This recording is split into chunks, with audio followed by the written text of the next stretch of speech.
Yo guys, it's your boy Hybrid Hit Squad and we're back again with another football video. And in this video we're actually reacting to the Metro's Premier League All-Star game, the North 11 versus the South 11. And they've got some pretty good squads, not perfect, but they've set some rules. And the main rule is that to make sure that the 11s aren't dominated by just top 6 sides, it's not just a top 6 versus top 6 11. They've made it so you can only have a maximum of 2 players from each team. So, the North, I think we probably know who the North is.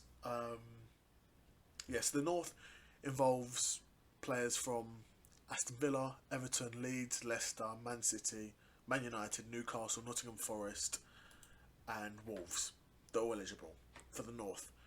The North manager would likely be Pep Guardiola, which makes sense for an All-Star game because I think he's probably the most accomplished and most attacking out of all the managers, not only in the league but especially in the North.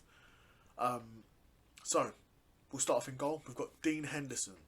So Dean Henderson, goes without saying he's had a pretty storied career so far.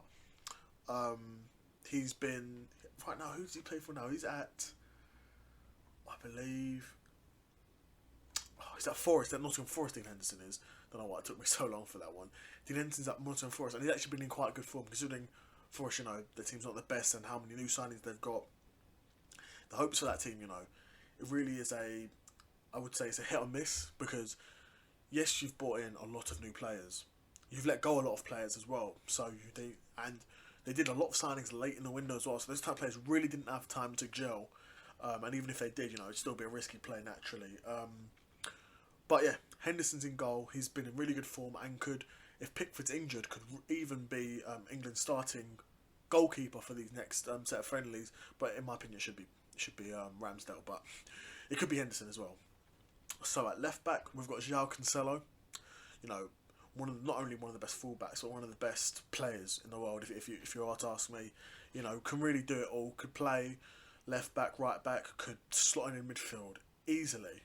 Could slot in midfield. Could play defensive mid if asked to. Could probably do a job at attacking mid as well. He's so talented, such a good passer, so good on the ball, an incredibly talented player, and there's not really a better option at left back than João Cancelo. And that's one Man City player. So, you can see already on the screen that a certain Man City player's been left off, which is crazy to me, but it's the rules, unfortunately. So, centre back partnership with Van Dijk and Tarkowski. Van Dijk from Liverpool, it really takes no explaining. Virgil van Dijk's inclusion because he's that guy. In terms of centre backs, who's better ultimately? He's up there with legendary centre backs of Premier League era. I'm struggling to think of guys who would be ahead of him really. Maybe one of the Man United centre backs right now, but they haven't accomplished what Van Dijk's accomplished in the Premier League. But I guess this is mainly based off form. That's what All-Star games in the NBA in particular. I'm not that familiar with the other American sports, but I know the NBA in theory should be selected on form, as in season-long form, in terms of who gets picked for the All-Star game. So yeah, Van Dijk's a no-brainer at centre-back, as is Cancelo. Our centre-back, they've got Tarkowski. Naturally, you can't have more than 2 players from one of the top 6 teams, because if you probably could have 3-4 players from each team, then Tarkowski probably wouldn't make the 11. But you need to spread it out, and as you can see in the screen, in midfield and attack, we've got players from those teams. So Tarkowski is not a player I'm mad that's in the team. I'm not mad about it at all. He's a quality defender, has been for a while, has been in the Premier League for a while, and has been putting in consistent performances for a while as well. Burnley didn't want to get rid of him. It took a lot, especially at a time. I remember West Ham were in for Tarkowski, and Burnley weren't budging. Because he's that valuable to them. So it's a great signing for Newcastle that he's there now, and he's also a good pick for centre back. Trippier at right back, again, it's the same thing as Tarkowski really. You can't have all the same players from the top 6 teams, so you need to spread it out a bit. Trippier, another, in my opinion, what can I say? He's another good option, talented player, decent enough defender. You know, great delivery. I mean, that moment in the World Cup, you know, that'll go down in especially for my generation as well. The age we were at that World Cup, you know, such an important time in our lives, and what that goal meant for the English youth at that time, you know, it was crazy. I remember the scenes, you know, that England team doing so well in that World Cup and going so far really did bring the nation together. There's no denying that. But Trippier, another good option there. Neves, what a player he is. You know, I think maybe a bit of inconsistency at times, but a player that can pick up the ball, drive with the ball, you know, spread the ball around. Absolutely key to Wolves midfield, and is a key cog in that Wolves midfield. Whether it was under Nuno, whether it's now under Bruno Lage, you know, really important player. And again, for me, there's no complaint to him being in the 11. Now we come to Yuri Tielemans. You know, naturally, we'd want to see a Kevin De Bruyne in this position. But, you know, the rules are the rules. You know, we can't have more than 2 players from any Premier League team in the 11. So we've got Tielemans, and even though, in my heart of hearts, I can appreciate that Tielemans is a top-class player, his performances, though, I'd be lying if I say those performances recently haven't been hit or miss. I'd be lying if I said that. They've been hit or miss. But Leicester as a whole have been like that.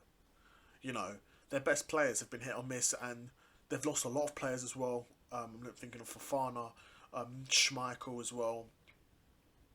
Maddison's been off form. Tielemans has been off form.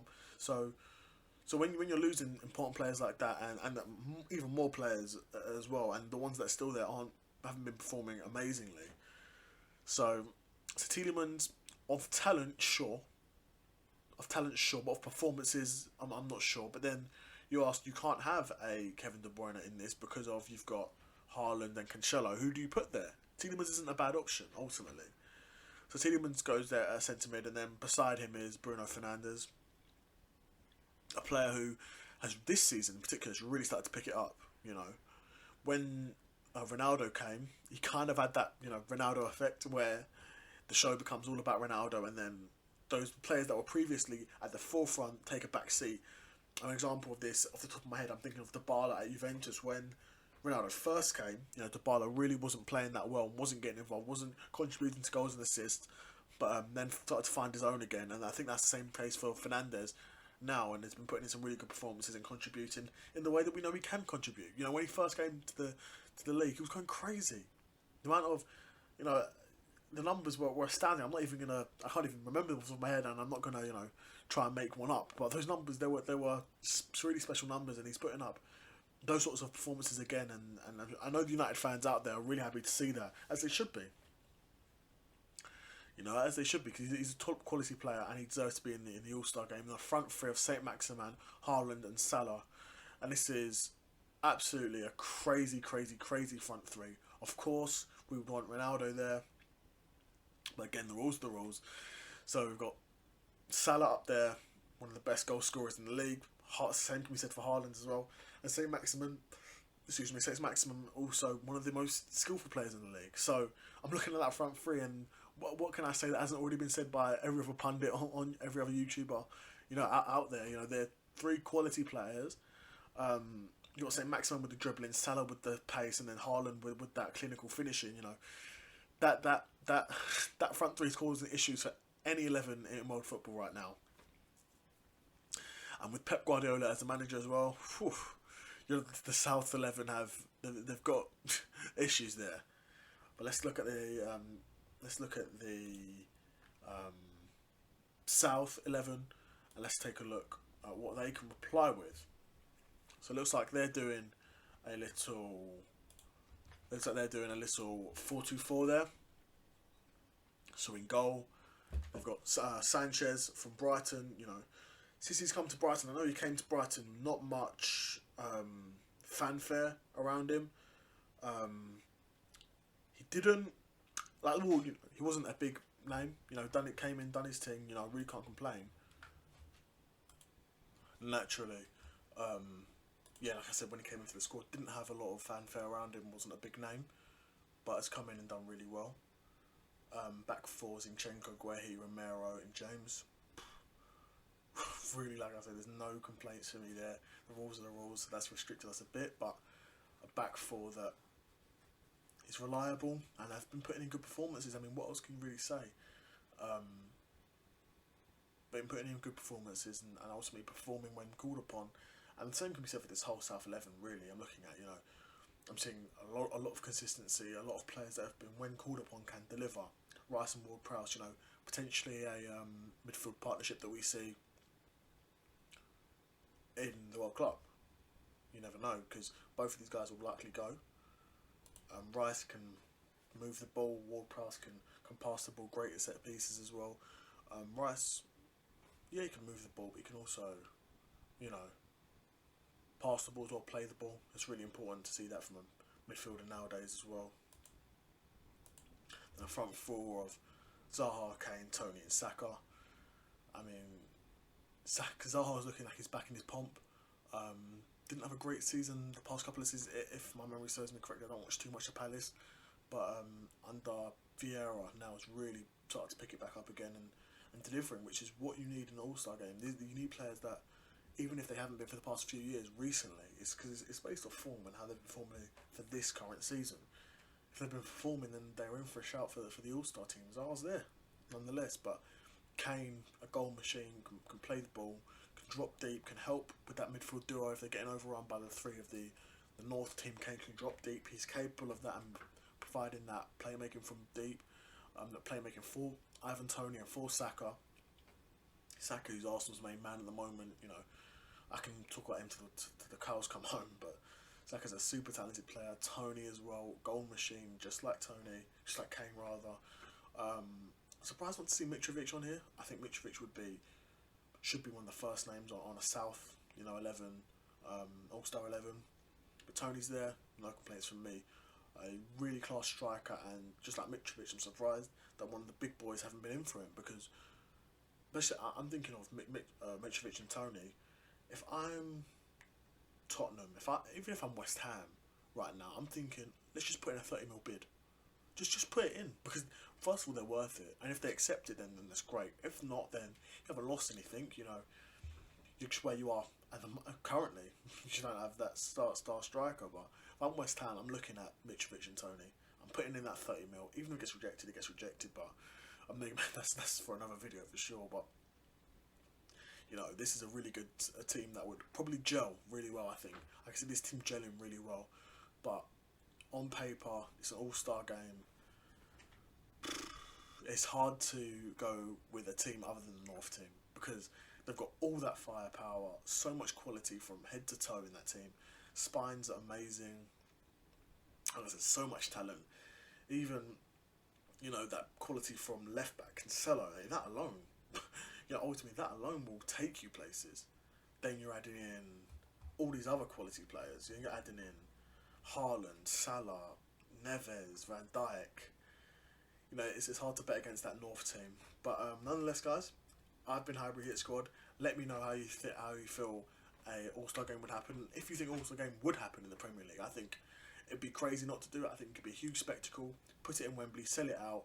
It's a once in a lifetime. Will be once a year. You get to see the absolute best players in the Premier League play with one another, and just have fun. All the money can go to charity, just like the All-Star game in the NBA. I believe that's how it works. All the money goes to charity. I think it could be great time for the Premier League and great publicity. I'm surprised it hasn't happened yet with all the foreign involvement in the sport now. American owners, that's probably what's been pushing for it. But it'd be great to see it. Let me know if you guys think it would happen, who would win, and let me know in the comment section down below. If you like this video, make sure to leave a like, and if you think your friends would like it, share it with them. And if you don't want to miss out on more videos just like this, make sure you subscribe. So Hybrid Hit Squad, I'm out. Peace.